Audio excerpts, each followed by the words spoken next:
5000 वर्षों तक एक ऐसा युद्ध चलता रहा जिसने पूरे ब्रह्मांड को हिलाकर रख दिया। एक ओर थे पालनकर्ता भगवान विष्णु और दूसरी ओर अहंकार से भरे दो असुर मधु और कैटब। समुद्र गरज रहा था, आकाश कांप रहा था, देवता भयभीत थे। लेकिन इतने वर्षों के बाद भी ना युद्ध खत्म हो रहा था, ना ही असुर थक रहे थे। तभी भगवान विष्णु को एहसास हुआ, इन असुरों को वरदान मिला है। इनकी मृत्यु तभी संभव है जब ये स्वयं चाहें। यही उनकी शक्ति थी और यही उनका अभिमान। तब भगवान विष्णु ने अपनी दिव्य माया का सहारा लिया। उन्होंने मुस्कुराते हुए कहा, हे वीर असुरों, तुम्हारा पराक्रम अद्भुत है। मैं तुमसे प्रसन्न हूं, मुझसे कोई वर मांगो। यह सुनकर मधु और कैटब हंस पड़े। अहंकार में डूबे हुए उन्होंने कहा, हम तुमसे वर क्यों मांगे? हम तुम्हें वर देते हैं, मांगो, क्या चाहते हो? बस यही वो पल था।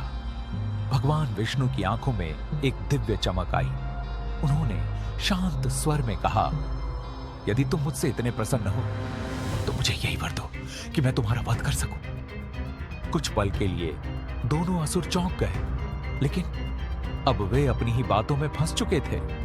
अपने अहंकार में वे मुस्कुराए और बोले, ठीक है, लेकिन एक शर्त है, जहां जल ना हो वहीं हमारा वध करना। चारों ओर तो केवल जल ही जल था, लेकिन भगवान विष्णु लीला के स्वामी हैं। उन्होंने तुरंत दोनों असुरों को उठाया और अपनी जांघों पर रख लिया, जहां पानी का नामो निशान नहीं था, और फिर अपने सुदर्शन चक्र से एक ही पल में मधु और कैटब का अंत कर दिया। देवताओं ने राहत की सांस ली, ब्रह्मा जी ने अपने वेद वापस पाए और सृष्टि में फिर से शांति लौट आई। यह कथा हमें सिखाती है, अहंकार चाहे कितना भी बड़ा क्यों ना हो, वह बुद्धि और धैर्य के सामने टिक नहीं सकता। और यह भी जब ईश्वर साथ हो तो हर अंधकार का अंत निश्चित है।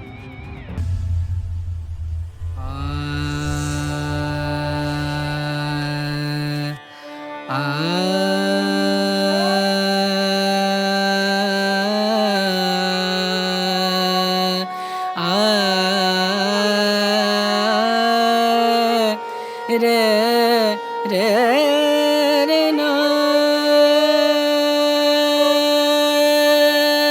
रे रे रे नू रे रे ना रे ना रे